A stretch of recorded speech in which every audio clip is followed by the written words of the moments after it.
Cela ne vous aura sûrement pas échappé, les gars. La France s'apprête à être potentiellement dirigée dans quelques semaines seulement par un représentant du Rassemblement national ou alors du Front populaire, comme il l'appelle. Donc, on va faire un peu de géopolitique dans cette vidéo, notamment parce que les personnes qui sont profondément convaincues que le Rassemblement national doit diriger la France mettent sur la table un argument, c'est l'immigration. L'immigration, c'est dans toute la tête des gens qui votent Front National. On veut réduire les immigrés. Donc, moi, dans cette vidéo, je vais vous donner ma position. Je vais vous dire ce que je pense réellement de l'immigration en France. Est-ce que l'immigration est une chance pour la France? On va voir ça ici dans cette vidéo.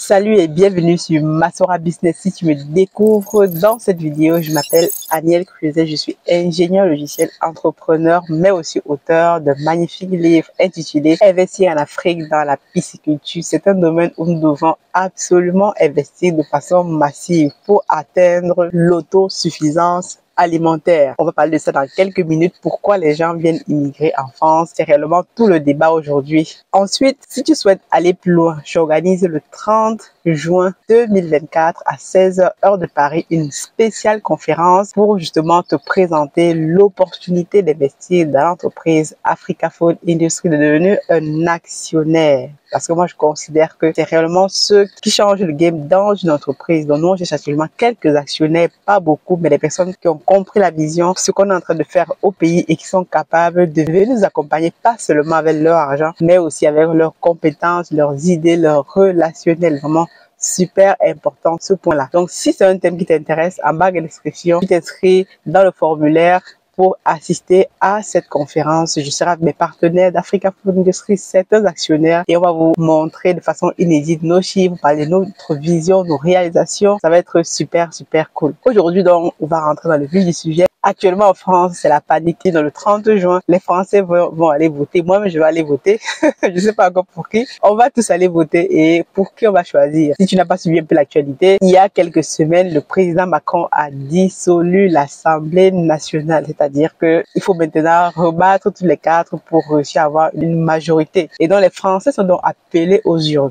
Et dans ce processus-là, il y a deux blocs aujourd'hui qui se dessinent, le Rassemblement national et ceux qui sont de gauche. Ils sont aussi considérés comme des extrêmes par certains. Moi, je n'émets aucun avis. Mais ce qui m'intrigue ici, c'est réellement la position des gens qui vont voter pour le Rassemblement national. Et moi, ici, je suis tout à fait d'accord. Chacun vote en conviction. Mais le point qui m'intéresse ici en tant qu'Africaine, en tant qu'immigré en France, c'est l'immigration. Les gens, justement, vont voter parce qu'ils en ont marre. Ils en ont marre, mais il faut comprendre cette colère. Ils en ont marre de voir certains quartiers de France, certaines villes de France, c'est devenu comme au pays. Et il faut se dire la vérité, c'est vrai, quand tu vas dans certains quartiers de la France, c'est devenu comme au pays. Et pour la petite anecdote, il y a quelques années, je viens tout juste d'arriver en France, j'étais allée à Paris, dans le quartier qu'on appelle à Barbès. Pour ceux qui sont de Paris vont comprendre ça. Je ne connais pas Paris, moi j'y vais très rarement. Et donc j'étais là-bas et je me suis rendu compte que waouh, c'est comme au pays. Je retrouvais des choses que j'avais l'habitude de manger au pays, du maïs, des prunes, des choses comme ça, et c'était vraiment super intéressant. Lorsque j'ai poussé plus loin, je me suis rendu compte qu'il y a des quartiers comme ça où il y a beaucoup de nos frères africains qui y habitent, et généralement ce qu'ils mangent même, ce n'est pas eux qui vendent ça. Ça, c'est une autre parenthèse. Mais je vais revenir sur le problème de l'immigration. Pourquoi les Français sentent vraiment qu'il y a beaucoup d'immigration, et ça peut se comprendre dans certains quartiers, comme je l'ai dit, mais il faut se mettre aussi à la place de ces personnes qui vont voter Rassemblement national. Moi, je ne mets aucun jugement, comme je disais, chacun est libre de voter pour ses convictions, et après, derrière, il faut assumer. Mais la position qui est la nôtre en tant qu'Africains, c'est de regarder les réalités et se dire les vérités en face. Pour se dire, dernièrement, j'ai publié un reportage sur la chaîne vous montrant l'autre face de l'immigration vue de l'Europe, vue de les pays ou les villes qui accueillent donc les personnes qui prennent les bateaux. Vous avez vu au niveau des îles du Canari, une petite île qui n'a pas beaucoup de capacité d'accueil le flux des personnes qu'elle accueille tous les jours. Et dans le reportage, je me l'ai dit, ils n'ont pas assez de place.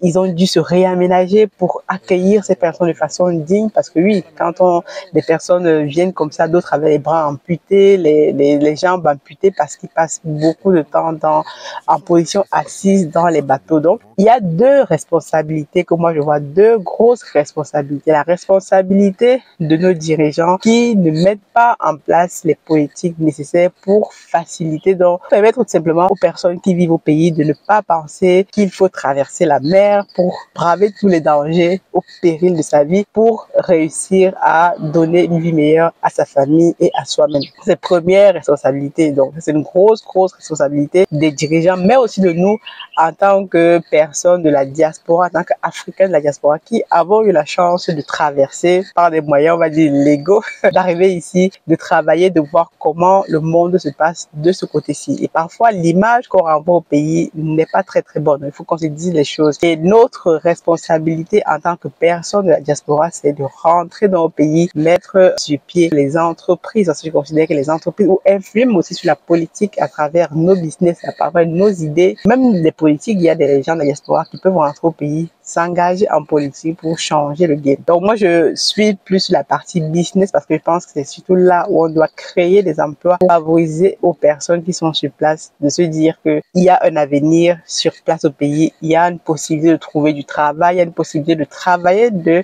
ses propres mains pour pouvoir se prendre en charge et monter dans l'ascenseur social. La deuxième responsabilité, c'est seulement la responsabilité aussi des pays occidentaux, la responsabilité de la France, de tous ces pays-là qui viennent en Afrique, qui font des accords qui ne sont pas forcément gagnants-gagnants, qui ne sont pas favorables avec les pays africains, sachant très bien que ces accords sont défavorables, mais comme ils répondent à des intérêts économiques sur l'instant, ils ne pensent pas très loin. Et c'est donc ces accords parfois qui défavorisent aussi, qui font en sorte que bon, les accords sont défavorables pour les pays africains et derrière, les gens prennent la route des bateaux. Dans une prochaine vidéo, un reportage que je vais vous montrer sur la chaîne, je vais vous montrer comment, notamment le secteur de la pêche. En Afrique, le secteur de la pêche, justement, au Sénégal, vous allez voir comment les accords notamment de l'Union européenne, même des accords, bon aujourd'hui même la Chine pêche parfois dans certaines eaux, parfois il n'y a pas d'accord de pêche, mais comment la pêche, la surpêche surtout, des thoniers, des chalutiers, je pense qu'on a des chalutiers ici sur la chaîne, comment tout ceci fait en sorte que les petits pêcheurs qui avant vivaient de leur pêche dans leur pays, dans leur petite commune au Sénégal, n'ont plus de poissons et sont obligés, au lieu d'aller pêcher, de prendre ces mêmes bateaux-là pour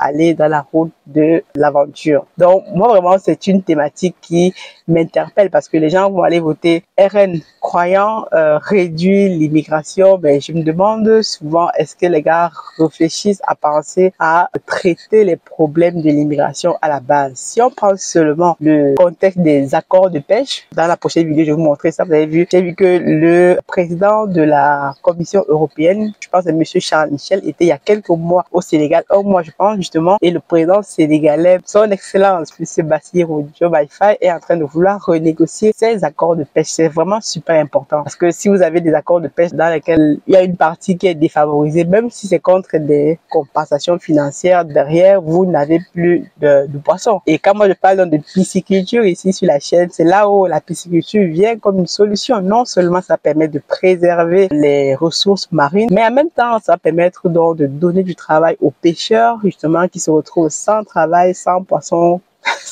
pour eux-mêmes à manger et pour leur famille et même pour vendre. Donc, c'est réellement une question super intéressante. On va voir comment ça va se passer dans les quelques semaines. Ça va être un épisode. Les Français vont se réveiller un matin et se rendre compte que leur pays, leur cher et beau pays est dirigé par, pour certains qui combattent des idées, par exemple, du Rassemblement national, vont comprendre qu'ils sont dirigés par un parti ou par des partis qui sont qualifiés parfois de racistes. Encore ici, je n'émets aucun jugement, mais moi, je veux juste alerter, nous, en tant qu'Africains, qu'est-ce qu'on fait à ce moment-là?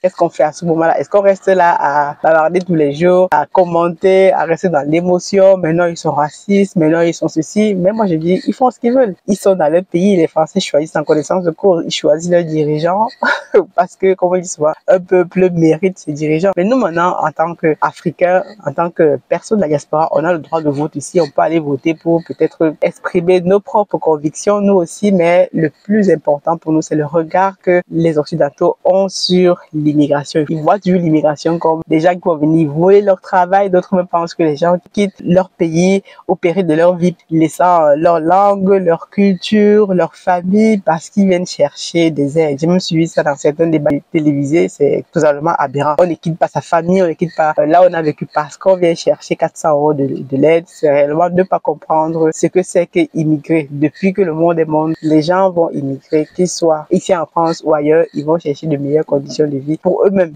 Donc, c'est la raison pour laquelle nous, en tant qu'Africains, nous devons majoritairement travailler à mettre sur pied des entreprises qui sont pérennes au pays. Ça va donc réduire les personnes qui vont se lancer demain à la quête de chercher une vie meilleure à l'extérieur parce qu'ils peuvent l'avoir sur place. Et ici, ça va changer le regard que les gens ont sur l'immigration. Ils vont finalement parler des vrais problèmes qui concernent les Français. Dis-moi ce que tu en penses. Je t'écoute dans les commentaires. On en parle très bientôt, peut-être lors d'un live, je ne sais pas. Ça va dépendre de mon agenda. Je te dis à très bientôt. God bless.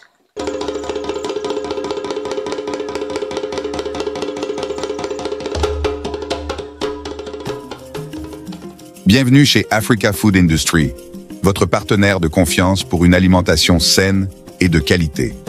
Situé au Cameroun en périphérie de Yaoundé, notre site de production en pleine nature est dédié à l'élevage, à la production et à la transformation responsable des poissons les plus frais.